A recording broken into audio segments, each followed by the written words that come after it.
আসসালামু আলাইকুম অল, কি অবস্থা সবার? আজকে আমরা ইমুলেটর 8086 এটা সেট আপ করবো। তো এটার জন্য আমাদের আমরা যে ফাইলটা আপনাদের ডেসক্রিপশন বক্সে দিব, এটা ফার্স্ট আমরা এক্সপেক্ট করে, যে এখান থেকে এক্সপেক্ট করার পরে আমরা ফাইলে চলে যাব। ফাইলে চলে যাওয়ার পরে সেট আপে জাস্ট সিম্পলি ক্লিক করব। সিম্পলি ক্লিক করার পরে আমরা জাস্ট এখানে ইয়েস ক্লিক করব। Okay, welcome to the emulator 8086 microprocessor emulator setup wizard, and click on next and next. And আমরা এটা কোথায় সেটআপ করতে চাচ্ছি, আমি এটা চেঞ্জ করে দিব। আমি এটা এক্সট্রা রাখবো। এর মধ্যে আমি এই ফোল্ডারের মধ্যে রাখতে চাচ্ছি। জাস্ট ওকেতে ক্লিক করে দেন নেক্সটে ক্লিক করব, and নেক্সট ক্লিক করব, দেন ইনস্টল এ and ওকে। তো আমাদের এটা অলরেডি কমপ্লিট হয়ে গেছে ডাউনলোড করা। আমি জাস্ট থেকে ফিনিশে ক্লিক করার পরে আমাদের এখানে টেক্সট শো করতেছে, যেটা হচ্ছে ইএমও 8086 মাইক্রোপ্রসেসর ইমুলেটর। ওকে, মানে এটার একটা কপিরাইট দিয়ে দিচ্ছে।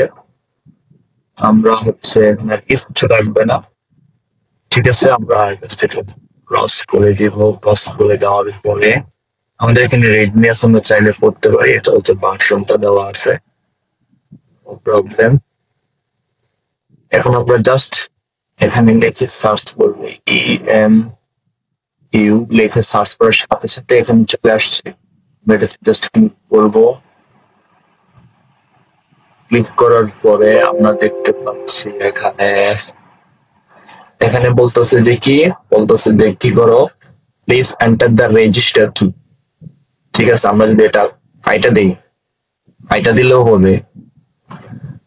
দেন আশা করি এই যে আমাদের এখানে ইমুলেটরটা চলে আসছে।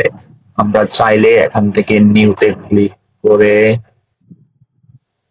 আমরা এখান থেকে বিভিন্ন ধরনের টেমপ্লেট নিতে পারি।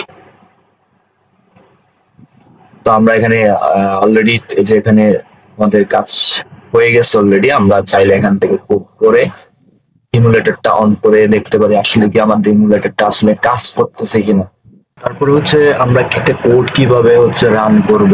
তো কোড রান করার জন্য আমরা এখানে একটা রেজিস্টারকে প্রিন্ট করে দেখাবো। তো এটার জন্য আমরা এখানে ফার্স্ট একটা কোড লিখবো। কোড লেখার পরে আমরা এটাকে কম্পাইল করার চেষ্টা করব। ইমুলেট আমরা প্রথমে এখান থেকে অ্যাসেম্বলারে ক্লিক করব। অ্যাসেম্বলারে ক্লিক করে এখানে সেট দ্য আউটপুট ডিরেক্টরি আমি এটা দেখবো, এনশিওর করব এখানে টিক মার্ক দেওয়া আছে কিনা। ওকে, আমি যেখানে ইনস্টল করছিলাম ফার্স্টে, তো আমি এফ ইনস্টল করছিলাম এফ ড্রাইভের মধ্যে।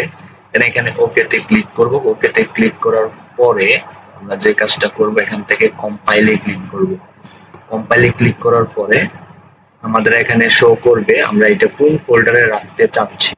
তো আমি এখান থেকে এফ এর মধ্যে আমি এখানে একটা ফোল্ডার ক্রিয়েট করে এইটার মধ্যে আমি এই ফোল্ডারের মধ্যে রাখতে চাচ্ছি।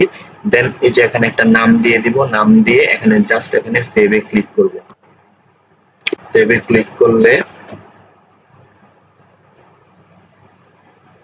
সেভে ক্লিক করার পরে আমাদের এমন আসবে। এমন আসার পরে আমরা জাস্ট এই যে সিম্পলি রান বাটনে ক্লিক করব। রান বাটনে ক্লিক করলে এই যে আমাদের এই যে রেজিস্টারটা দেখাচ্ছে এখানে। ওকে, তাহলে আশা করি আমাদের ইমুলেটরটা ঠিকঠাক ভাবে কাজ করছে।